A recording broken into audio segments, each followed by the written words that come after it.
घनेंद्र भारद्वाज जी अभी बता रहे थे, वो बेरोजगारी का जो राष्ट्रीय औसत है वो है 4.4%। और अगर दिल्ली में राष्ट्रीय औसत की बात करें, औसत से ज्यादा है बेरोजगारी। दिल्ली में बेरोजगारी दर 5.1% है घनेंद्र भारद्वाज जी, और पुरुषों की बेरोजगारी दर 5.1 और महिला बेरोजगारी दर की अगर बात करूं तो ये 6% है। कुछ लोग इस वक्त मेरे साथ मौजूद हैं जिनके लिए घनेंद्र भारद्वाज जी, उनके मुख्यमंत्री जी, पाकिस्तानी संसाधनों पर डाका डाल देंगे, हमारा हक छीन रहे हैं, ऐसे ही कुछ लोग इस वक्त हमारे साथ बैठे हुए हैं। सबसे पहले तो मैं ये समझना चाहूंगी कि आज सुबह जब दिल्ली के मुख्यमंत्री प्रेस कॉन्फ्रेंस कर रहे थे, आपने सुना क्या कुछ कहा उन्होंने?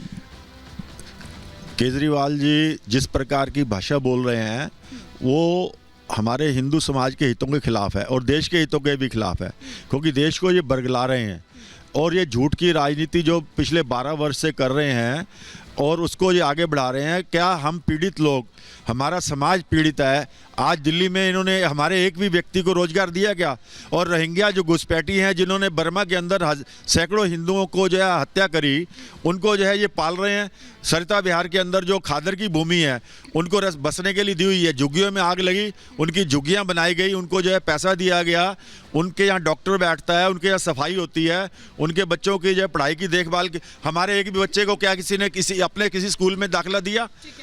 ये वो सवाल हैं जिनका मैं जरूर यहाँ पर जवाब लूंगी घनेंद्र भारद्वाज जी से। लेकिन सीए लागू हो गया, इससे अब आपको लग रहा है कि वो जो जिंदगी आपकी थी अब कुछ सामान्य वो लौटेगी, अब एक सामान्य एक ट्रैक पर जो है वो आएगी, उससे बदलाव आएगा अब आपकी जिंदगी में? कैसे देखो, हमारे देश के प्रधानमंत्री ने गला बैठ गया थोड़ा सा, तो हमारे लिए अच्छा ही निर्णय सोचा है। अभी 1947 से बंटवारे से उसी टाइम से ये सारे हिंदू बेचारे पाकिस्तान में पीड़ित। आप लोग कब आए थे? 2011 में। हाँ। कहाँ से आए थे? सिंध से, सिंध पाकिस्तान से। तो पाकिस्तान के अंदर भी पीड़ित रहे और भारत के अंदर जब हमारे देश के प्रधानमंत्री ने इन गरीब परिवारों को अपनाया है, जो सिटीजनशिप दी है, इनके लिए विरोध। भाई ये हिंदुओं ने कब लिया हमको बंटवारा दे दो, पाकिस्तान के अंदर रहेंगे? कम से कम अरविंद केजरीवाल को सोचना चाहिए। 2 कदम हम हैं, हमारी कैंप 2 कदम है, उनको सोचना चाहिए। 1 किलो आटा उनको सोचना चाहिए। वो सीएम है, दिल्ली का सीएम है, मगर उनको सच्ची भावना उसकी नहीं है। भावना जिसकी सच्ची होती है ना, जैसे हमारे देश के प्रधानमंत्री है, सबका साथ सबका विकास, उनको सबकी सोच है।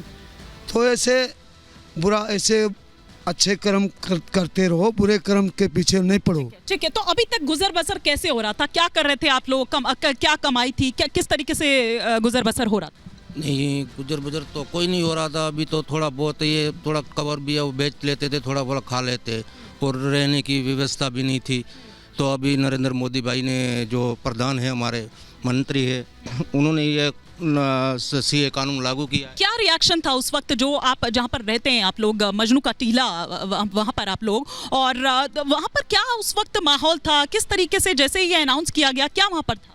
वहाँ पर बहुत दुख बैठे हैं हमने, तो वहाँ पे तकलीफ़ें थी, मच्छर थे, पानी आता, बरसातों का पानी। कभी भी ऐसा नहीं हुआ जो कोई आके केजरीवाल ने या कोई सुविधा की कुछ नहीं किया था। हम अभी तक यहीं ऐसे ही बैठे हैं, झुग्गियों में बैठे हैं।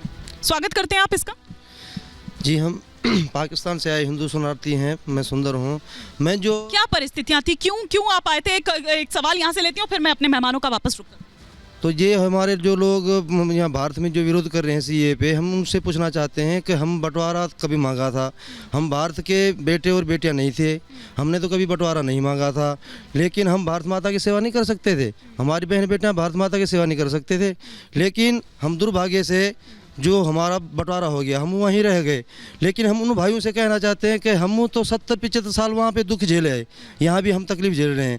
लेकिन आप जो हमारे लिए सीए का बिल जो हो रहा है उनके विरोध कर रहे हैं, तो आप आगे आएँ और जो पाकिस्तान, बांग्लादेश और अफगानिस्तान जो हिंदू आए उनको इकट्ठा करके मार दो। हम रोज वो कह रहे हैं चोरी, डकैती और इस तरह की जो घटनाएं हैं वो यही लोग बढ़ाते हैं। ये तो रोंगे बना रहे हैं ना। ये तो हिंदू का मतलब है क्या? हिंदू तो बेचारा एक समाज सेवक रहता है, किसी से लड़ना नहीं, किसी से झगड़ना नहीं, कोई भेदभाव नहीं रखने वाले हैं हिंदू। रोहिंग्या तो वो हैं जो हमने भारत के अंदर भी आके देखे हैं, ना डरते हैं, ना पत्थर मारने से डरते हैं। ये घुसपैठी हैं और बांग्लादेशी घुसपैठिए लाखों दिल्ली में बैठे हैं। जहांगीरपुरी में दंगा हुआ उसमें बांग्लादेशी घुसपैठियों का हाथ था, और इसकी जो केजरीवाल सरकार है उन्होंने, उनके नेताओं ने उनकी जो है सपोर्ट करी है, और इस प्रकार जो है ये इस प्रकार के जो तोड़ने की राजनीति कर रहे हैं समाज को, ये देश के हित में नहीं है। अब एक क्विक रिएक्शन घरेंद्र भारद्वाज जी से मैं चाहूंगी, फिर मैं यहाँ पर रंगरेज साहब का रुख करूंगी। घरेंद्र जी, आपने सुना यहाँ पर इतने सवाल लिए मैंने, और साथ ही वो आरोप भी जो आपकी सरकार पर, आपके जो मुख्यमंत्री हैं उन पर लग रहा है, क्या कहेंगे अब ऐसे में आप? देखिए हिमानी जी, दो बातों को मैं जवाब देता हूं। ये बार बार बात आती है रोहिंग्या की। पिछले 10 सालों से देश में नरेंद्र मोदी की सरकार है, अमित शाह गृह मंत्री है। देश के अंदर घुसपैठ रोकने का, बॉर्डर सिक्योरिटी का काम देश की सरकार का है, मोदी सरकार का है। होम मिनिस्टर की जिम्मेदारी बनती है कि घुसपैठ अगर कहीं से हो रही है तो उसको रोके। अगर देश में लाखों लोग रोहिंग्या या बांग्लादेशी अगर आके घुस रहे हैं, बस रहे हैं, तो उसकी जिम्मेदारी अगर किसकी बनती है तो अमित शाह की बनती है, नरेंद्र मोदी की बनती है। दूसरी बात, ये जो मजनू के टीले से लोग बैठे हैं, हिंदू शरणार्थी, ये अभी मकान तोड़ने, इनके मकान मैं आपके पास लौटूंगी, अभी आपके पास माइक नहीं है, आपकी आवाज नहीं जा रही है। मकान हमने जाके बचवाए हैं, इनके मकानों को बचाने के लिए हमने लड़ाई लड़ी है। जब भारतीय जनता पार्टी वाले गुरु प्रकाश जी, 10 साल अगर आप लोग काम कर लेते, और ऐसी तरह के कई आरोप, आप थोड़ा देरी से हालांकि जुड़े, वो ये कह रहे हैं कि अपना तो गिनवाने के लिए आपके पास कुछ है नहीं, क्योंकि आपने कुछ किया ही नहीं है। अब 10 साल में भी आपको देखिए इस तरह की जरूरत पड़ रही है कि आप ये सब कर रहे हैं, वो कह रहे हैं कि वापस लीजिए। मानी जी, आपको और पैनल में उपस्थित सभी साथियों को हमारा नमस्कार। देखिए मानी जी, पिछले 10 वर्षों में और हमने क्या किया है, हमने क्या नहीं किया है, इसका प्रमाण पत्र देने वाला कौन होता है? इसका प्रमाण पत्र देश की जनता देती है, देश के 140 करोड़ लोग देते हैं। और कल जो निर्णय हुआ है, जब से सीएए का नोटिफिकेशन आया है, तो कुछ लोगों के पेट में दर्द स्वाभाविक शुरू हो गया है। मैं देख रहा था अरविंद केजरीवाल जी प्रेस कॉन्फ्रेंस कर रहे थे, और उनके हिपोक्रेसी के, उनके दोहरे मापदंडों की पराकाष्ठा देखिए। जब प्रेस कॉन्फ्रेंस कर रहे थे तो पीछे बाबा साहब अम्बेडकर की तस्वीर लगी थी। वो लगता है इस बात को भूल गए थे कि सीएए के नोटिफिकेशन के बाद सबसे ज्यादा लाभ किसी को मिलने वाला है तो पाकिस्तान में रहने वाले बाबा साहब अम्बेडकर के लोगों को मिलने वाला है।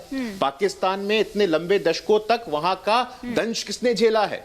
वहां पे हम 27% हुआ करते थे, आज 2% से कम है। मेरे मेघवाल समाज ने, मेरे वाल्मीकि समाज ने, मेरे ओट समाज ने, और ये अरविंद केजरीवाल जी जो दोहरे मापदंडों की पराकाष्ठा की सीमाएं और मर्यादाएं हर रोज ध्वस्त कर रहे हैं, वो बाबा साहब अम्बेडकर का तस्वीर लगाते हैं। और बाबा साहब अम्बेडकर के लोगों का जब कल्याण होता है, बाबा साहब अम्बेडकर के लोगों को जब नागरिकता में प्राथमिकता मिलती है, तब इनके पेट में दर्द होता है। और जहां तक नोटिफिकेशन की बात है, मैं स्पष्ट कर देना चाहता हूं, अभी के लिए और आगे के लिए भी, देखिए लगातार इस देश में चुनाव होते रहते हैं। हर नीतिगत निर्णय को, हर पॉलिसी डिसीजन को चुनाव से जोड़ करके देखना, यह कहां तक ठीक है, ये आपको विचार करना चाहिए।